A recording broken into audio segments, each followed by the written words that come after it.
Bismillahirrahmanirrahim. Assalamualaikum warahmatullahi wabarakatuh. Alhamdulillah rabbil alamin. Salatu wassalamu ala asrofil anbiya'i wal mursalin wa ala alihi wa sahbihi ajmain amma ba'd. Rabbi shrah li sadri wa yassir li amri wa hlul 'uqdatam min lisani yafqahu qawli. Rabbi a'udzubika min hamazatis syayatin wa a'udzubika rabbi ayatin. Pertama-tama puji syukur alhamdulillah hari ini kita bisa kumpul dalam acara yang berbahagia ini, seminar pendidikan di Sekolah Al-Fityan School Medan. Semoga kita mendapat berkah dari acara kita ini.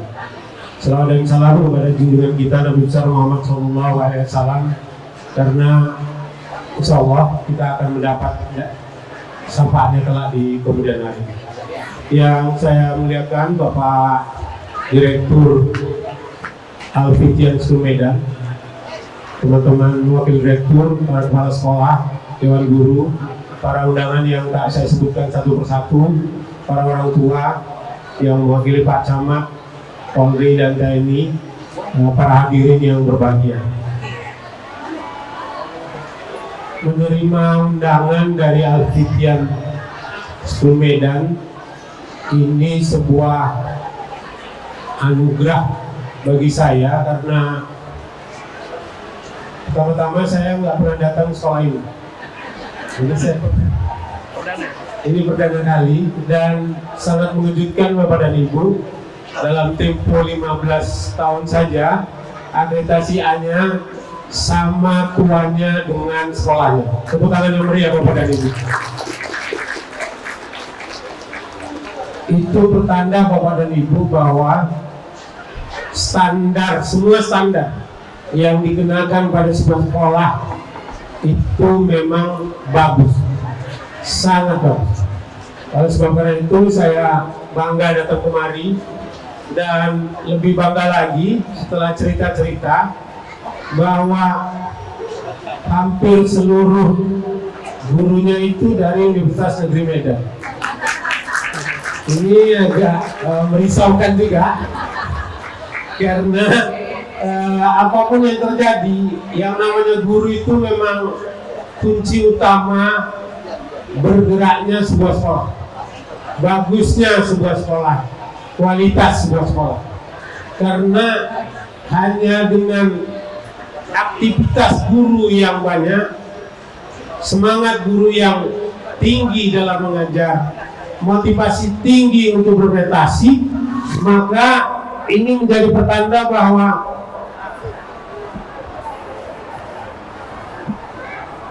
guru-guru kita yang dari Universitas Negeri Medan itu bisa melaksanakan tugasnya dengan sangat baik.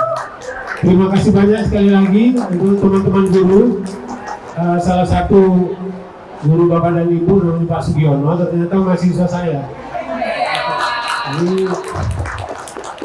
saya curiga juga ini gara-gara KKN maka saya diundang kemari, atau karena apa? Bapak dan Ibu, saya kira itu awal dari apa yang akan saya sampaikan. Kenapa? Karena bagaimana membangun sekolah kalau orang tua tak ikut serta? Ini mustahil. Karena dengan ikut sertanya orang tua ke dalam aktivitas yang ada di sekolah, maka sekolah itu jadi bergairah, termotivasi, semangat, dan kiranya ke depan akan menjadi lebih baik, lebih baik, dan lebih baik. Oleh sebab karena itu saya mendesain ada 7 hal yang seharusnya bisa kita kerjasamakan antara sekolah dengan orang tua dengan guru, dan siswa kita. Oleh sebab karena itu maka hari ini undangan ini saya terima dalam tempo yang sesingkat-singkatnya, dan mudah-mudahan ini menjadi pertanda bahwa kita bisa memulai acara ini, dan mudah-mudahan kita bisa diskusi dengan baik, dan bisa mendapat bahasa Inggrisnya dari Pak Direktur tadi, insight, pencerahan sedikit, karena saya yakin sebagian besar terobosan yang hendak kita diskusikan hari ini sudah dilakukan oleh Al-Fitian School Medan. Saya yakin itu. Namun demikian, karena sudah diundang, sudah kadung datang, maka paling tidak saya ingin sampaikan beberapa hal yang kiranya bisa menjadi diskusi kita hari ini. Bapak dan Ibu yang saya muliakan, ada 7 yang ingin saya diskusikan hari ini. Yang pertama, bagaimana caranya bahwa generasi emas itu dan tujuan pendidikan nasional itu bisa sampai ke orang tua. Itu yang ingin saya diskusikan hari ini yang pertama. Yang kedua, bagaimana caranya supaya pemahaman profil sekolah, visi, misi, tujuan, budaya sekolah, guru-guru dan seterusnya, bagaimana itu bisa sampai ke semua orang tua sehingga ada kesadaran bahwa inilah sekolah pilihan orang tua dan mudah-mudahan pilihan anaknya juga. Yang ketiga, bagaimana kita bisa menyampaikan dan memahami sebuah hasil yang merupakan harapan dari pembelajaran di sekolah. Sekarang saya tampilkan yang K13 sehingga kita bisa lihat bahwa profil pelajar Pancasila, literasi dan kompetensi, 3 hal yang merupakan hasil dari diskusi kita berkaitan dengan hasil belajar dengan K13. Yang keempat, kerjasama berbagi pemahaman peraturan sekolah. Yang kelima, membangun komunikasi yang baik antara guru dengan orang tua. Yang keenam, manajemen waktu perhatian. Dan yang ketujuh, memperbanyak kegiatan sosial pendidikan seperti yang kita lakukan hari ini. Saya kira ini dari sekian banyak ini, hari ini salah satu sudah kelihatan bahwa kegiatan pendidikan dalam bentuk ekspor tahun 2022 saya kira menjadi pertanda bahwa sebagian yang tidak saya diskusikan sudah dilakukan oleh Al-Fitian School Medan. Bapak dan Ibu yang saya muliakan, kita lihat yang nomor 1. Moderator sudah mengatakan bahwa di 100 tahun Indonesia merdeka, generasi emas akan kita dapatkan, yaitu dengan banyaknya jumlah pendapatan per kapita dari warga kita di Indonesia ini. Kemudian kita menjadi negara nomor 7 dan nomor 8 di dunia ini, yang besar bukan hanya jumlah penduduk, tapi besar juga dari sisi pendapatan dan kesejahteraan. Harapannya adalah di 100 tahun itu, generasi itu adalah generasi yang paling baik, yang terbaik, yang bisa memajukan Indonesia mungkin 100 tahun ke depan. Oleh sebab karena itu, generasi inilah yang kita namakan generasi emas 100. Dan siapa orangnya yang akan memimpin Indonesia di 100 tahun ke depan atau di tahun 2045 dibangun saat ini. Oleh sebab karena itu, maka pada dasarnya bisa kita lihat bahwa pendidikan adalah yang menempati posisi terbaik untuk bisa mengantarkan siswa kita ini menjadi pimpinan kita di 23 tahun, 24 tahun, 25 tahun yang akan datang. Oleh sebab karena itu, kesadaran ini perlu kita jadikan satu menjadi tujuan kita di tahun 2045. Saya tidak tahu apakah saya masih hidup atau tidak, tapi paling tidak dengan meyakinkan diri kita bahwa pendidikan yang kita bangun, sekolah yang kita siapkan untuk siswa kita yang diharapkan bisa jadi pimpinan di tahun 2045 akan membuat hal-hal baik, efektif, efisien, sedemikian sehingga apa yang kita cita-citakan 100 tahun Indonesia merdeka bisa tercapai. Itulah makna dari generasi emas yang kita harapkan bisa kita fasilitasi pada hari ini dan seterusnya sehingga 20-25 tahun yang akan datang. Beberapa tulisan di jurnal mengatakan generasi emas itu adalah generasi yang energik, multi talenta, aktif, dan spiritual. Kalau yang energik ada 8 yang saya dapatkan dari beberapa sumber. Bagaimana siswa yang energik ini adalah pertama melakukan pekerjaan yang berarti, yang nggak berarti nggak dikerjakan.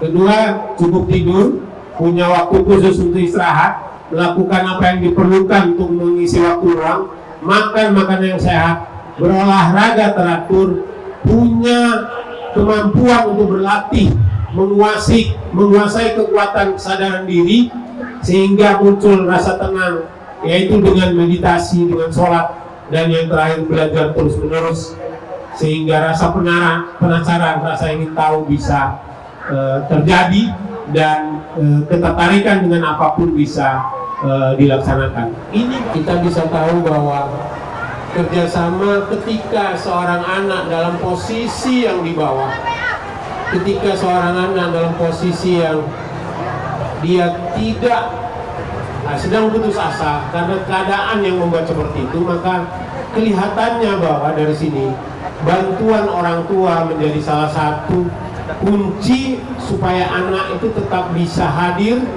bisa semangat. Kekuatan itu adalah kekuatan memantul balik, yang akan membuat Anda memantul tinggi ketika Anda dihempaskan ke bawah.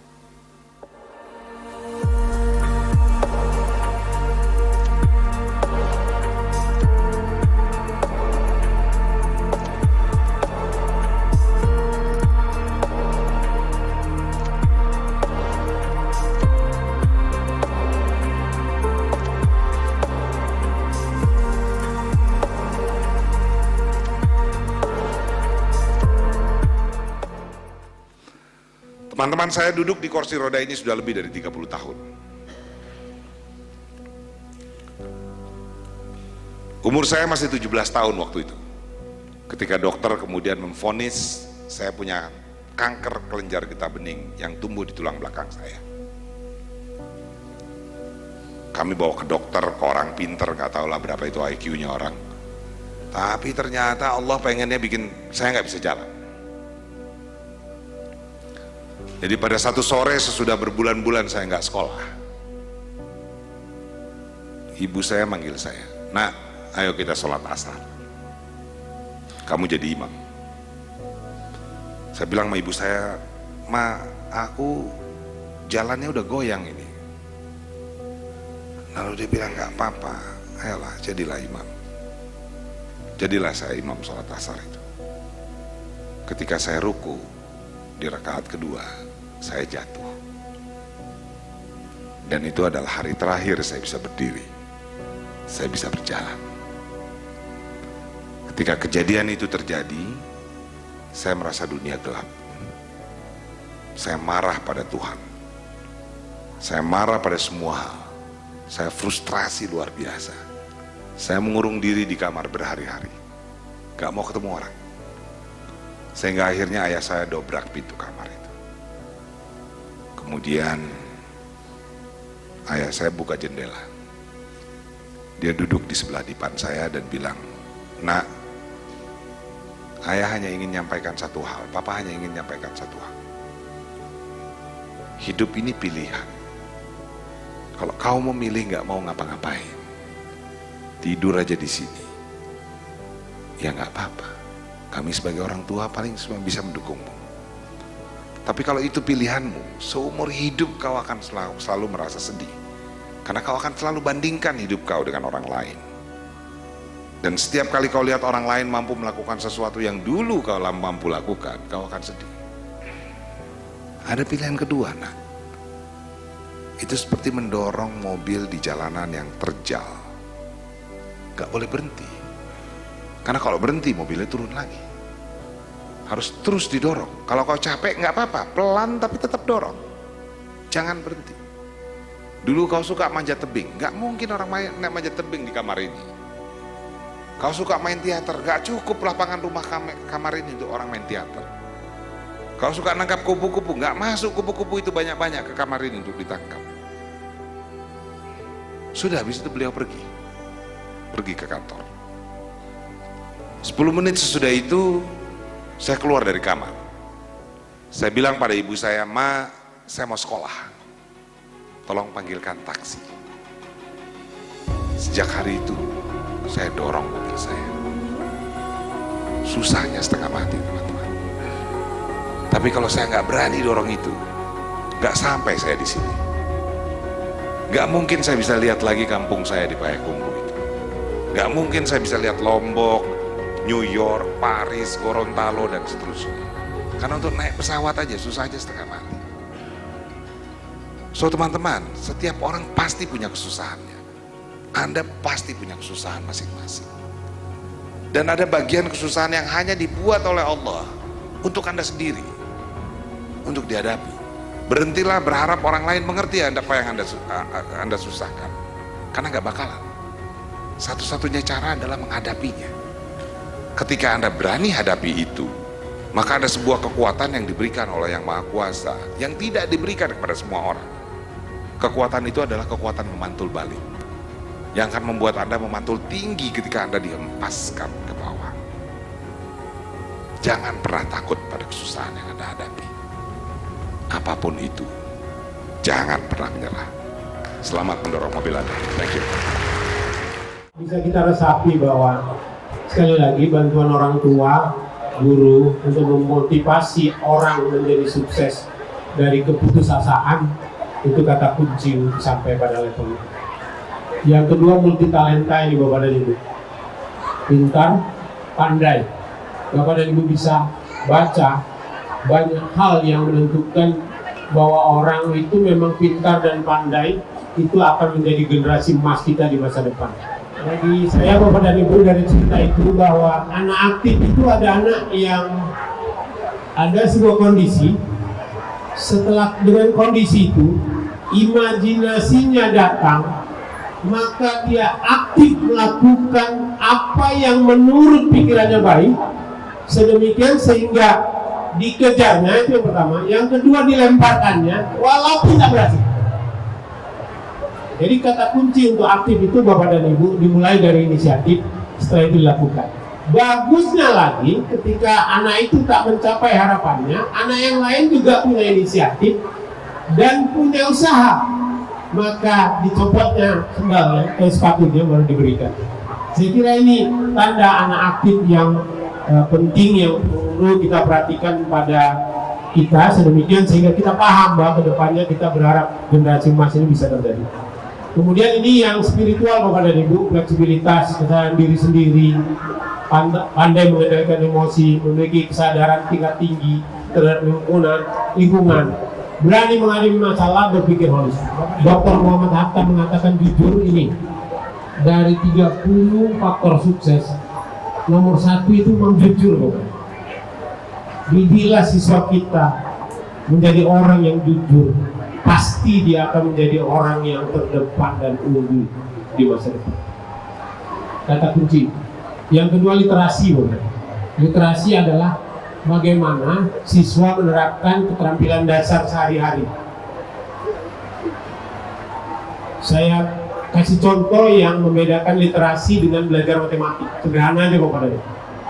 Kalau seseorang dikasih konteks, misalnya 20 orang naik mobil Avanza ke tebing tinggi dari Medan.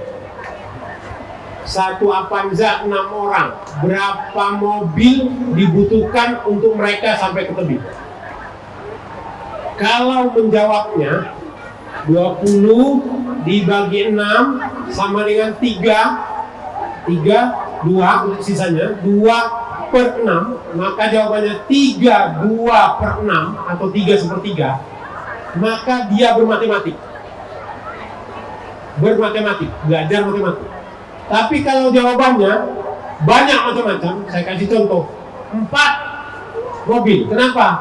Karena ada 2 orang yang tidak ikut, yang ikut ke dalam, maka perlu 1 mobil sehingga perlu 4 mobil.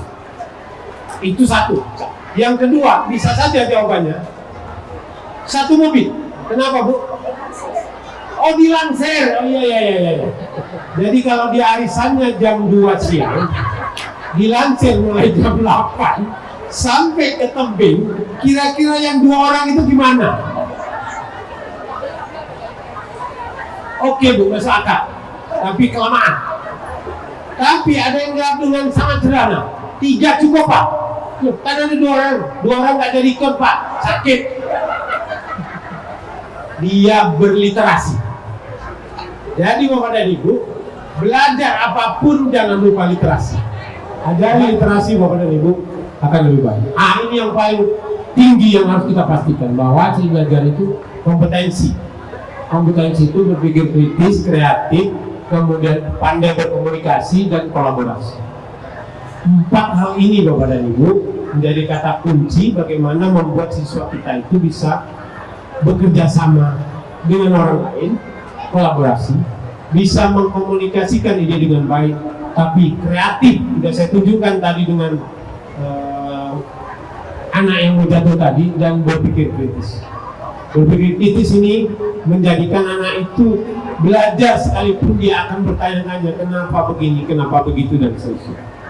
Saya tidak akan sampaikan ini Bapak dan Ibu, cukup banyak.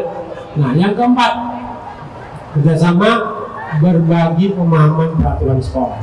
Jadi kalau peraturan sekolah Bapak dan Ibu bisa disajikan kepada siswa dan disajikan juga kepada orang tua, itu akan membuat orang tua paham bahwa yang mau kita bangun adalah siswa yang terdepan dan unggul. Maka aturan sekolah A, B, C, D harus diberlakukan. Kalau tidak, maka terdepan dan unggul tak akan tercapai. Itu resiko yang harus kita ambil. Maka bagaimana caranya supaya ketika kita membuat peraturan sekolah, orang tua paham bahwa itu peraturannya. Dulu ketika anak-anak kita, saya misalnya, saya di SMA Bapak dan Ibu, ketua kelas, pinjam buku dari rumah guru, tulis di papan tulis karena gurunya pelatihan ke Bandung, tulis, siswanya tenang, kawan-kawan saya tenang, tetapi mengembalikannya tidak ke rumah, tapi kepada guru PD. Akhirnya gurunya marah dan saya dihajar Bapak dan Ibu, ditempelin sama gurunya. Dan itu membuat saya sadar bahwa saya salah. Peraturan mengatakan kembalikan pada tempatnya, tidak saya patuhi.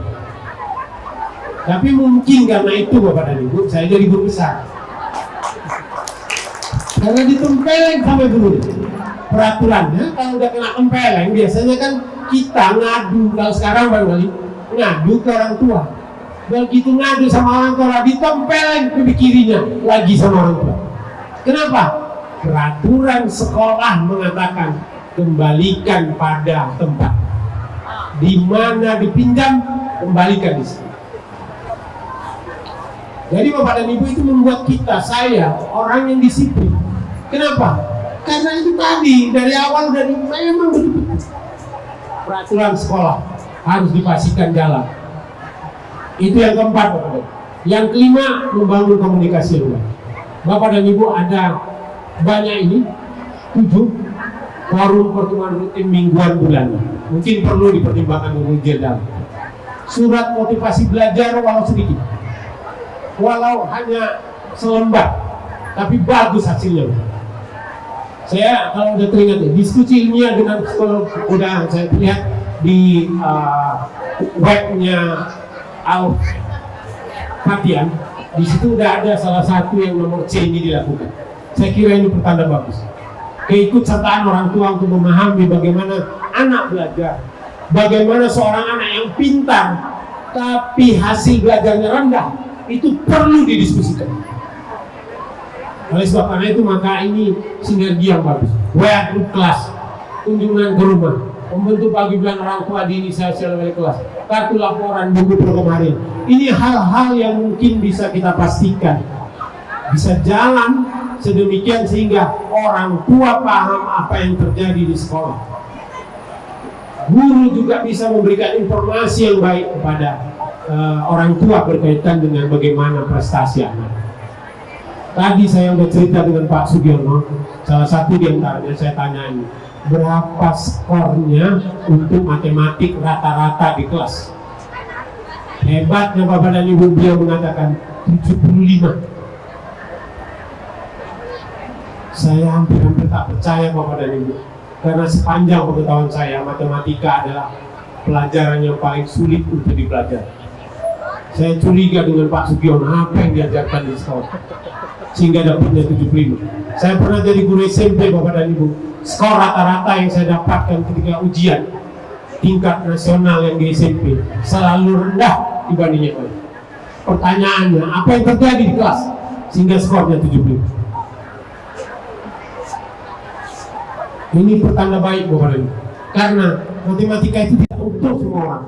Saya yakin orang yang katakanlah nanti suatu saat dia jadi tukang sayur, jualan sayur di pajak Pringgan, tidak akan butuh yang namanya sinus, kosinus, tangen, 90. Tidak akan ditanya. Tapi dengan ini Bapak dan Ibu, semua orang paham bahwa hubungan yang baik antara guru dengan orang tua membangun anaknya menjadi terdepan dan unggul. Saya kira ini kerjasama yang baik. 75 bukan skor yang rendah Bapak dan Ibu, itu tinggi untuk ukuran itu. Saya yakin anak Bapak dan Ibu akan menjadi yang terbaik dengan memberikan pembelajaran yang baik. Ini beberapa hal. Yang nomor 5, yang nomor 6 manajemen waktu perhatian. Saya kira ini penting dan sudah dilakukan Bapak dan Ibu. Pendengar setia, ini kata kunci Bapak dan Ibu kalau mau menjadi guru yang terbaik di kelas.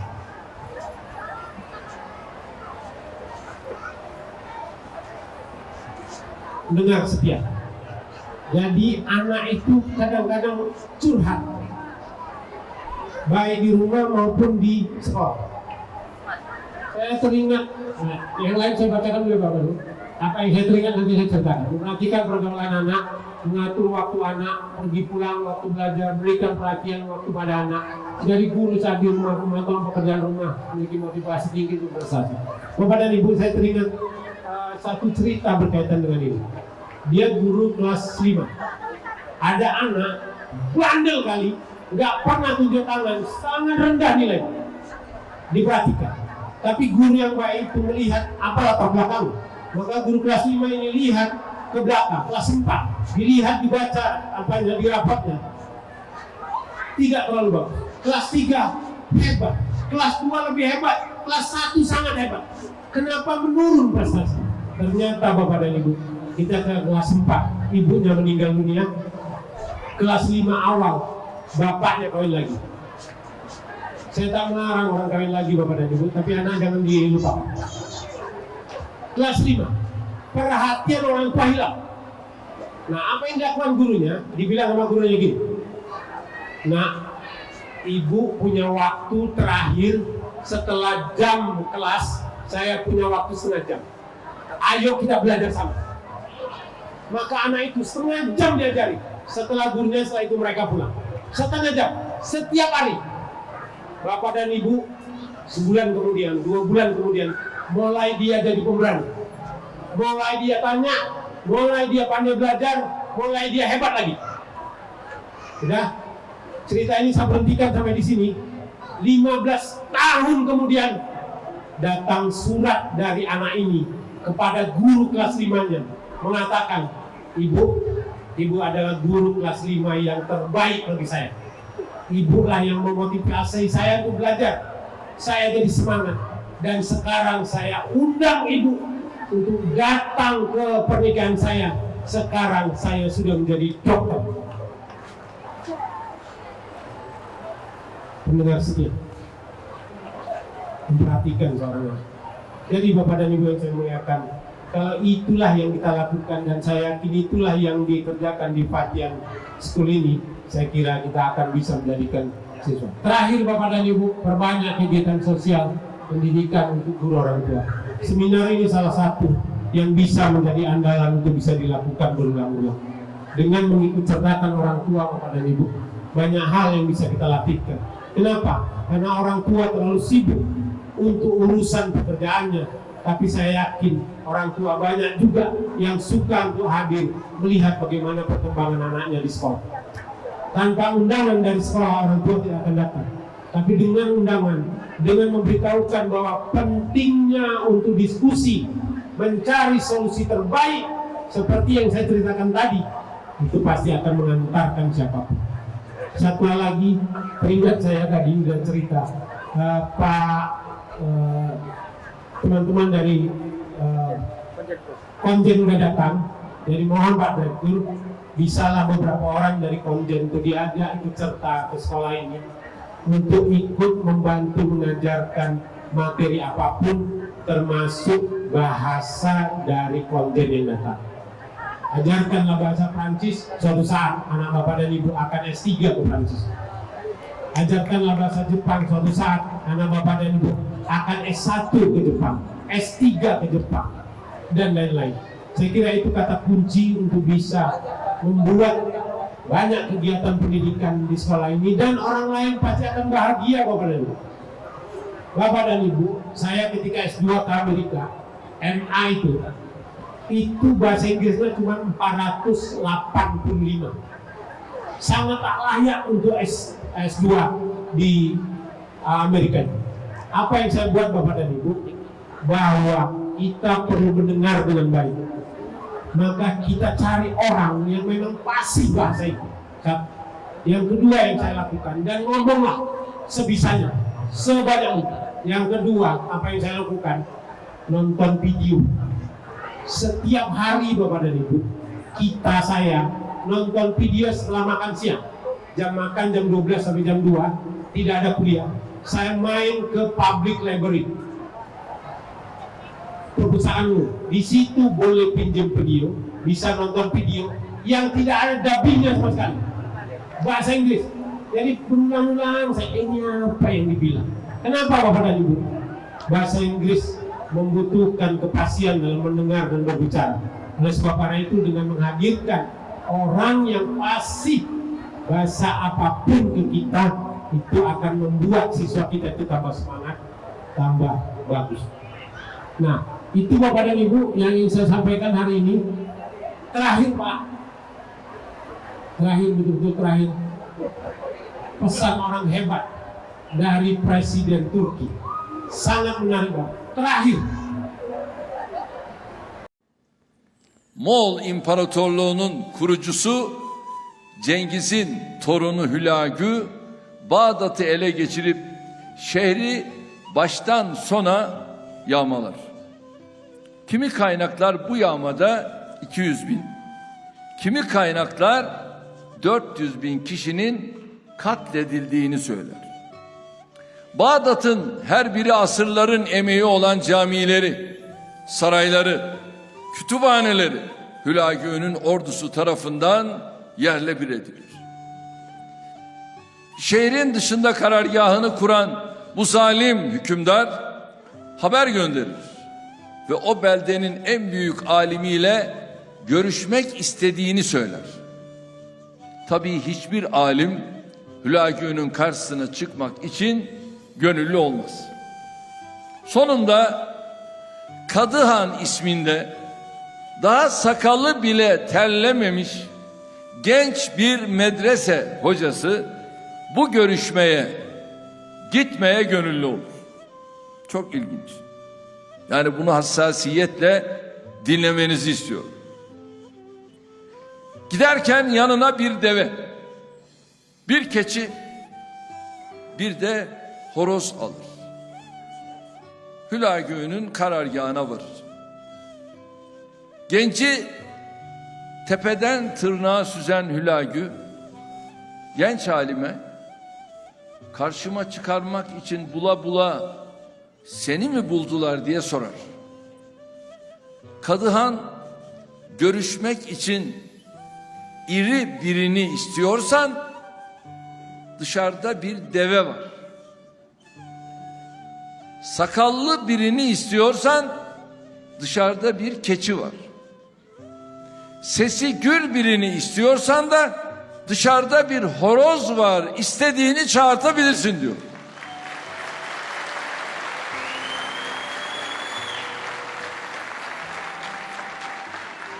Hülagü karşısındakinin boş biri olmadığını anlayınca söyle bakalım der. Beni buraya getiren sebep nedir? Genç alim cevap verir. Çok anlamlı. Seni buraya bizim amellerimiz getirdi. Allah'ın verdiği nimetlerin kıymetini bilemedik. Zevk ve sefaya daldık. Makam, mevki, mal peşine düştük.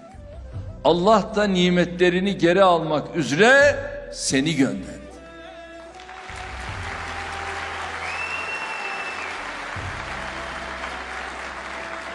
Bunun üzerine Hülagü, peki beni buradan kim gönderebilir diyerek ikinci sorusunu sorar.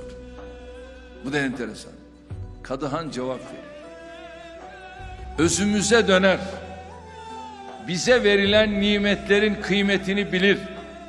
Birbirimizle uğraşmaktan vazgeçersek işte o zaman sen buralarda duramazsın. Bapak dan Ibu, pertama lagu itu tentara yang sangat bugis, dihadapi oleh satu orang kadian namanya guru. Itu yang menarik, guru. Nah, apa katanya? Ada dua hal yang membuat lagu itu keluar dari penjajahannya. Yang pertama, mensyukuri nikmat. Yang kedua, jangan bertengkar. Saya kira ini akhir dari diskusi kita hari. Oleh sebab karena itu maka kalau Bapak dan Ibu guru menjadi kunci untuk bisa membuat semua orang bahagia, maka tugas guru adalah membangkitkan semangat siswa, menghadirkan orang tua di sekolah. Itu akan membuat kita semua bisa mengejar cita-cita Al-Fatihah, menjadikan siswa kita itu adalah siswa yang terdepan dan unggul. Terima kasih banyak. Assalamualaikum warahmatullahi wabarakatuh.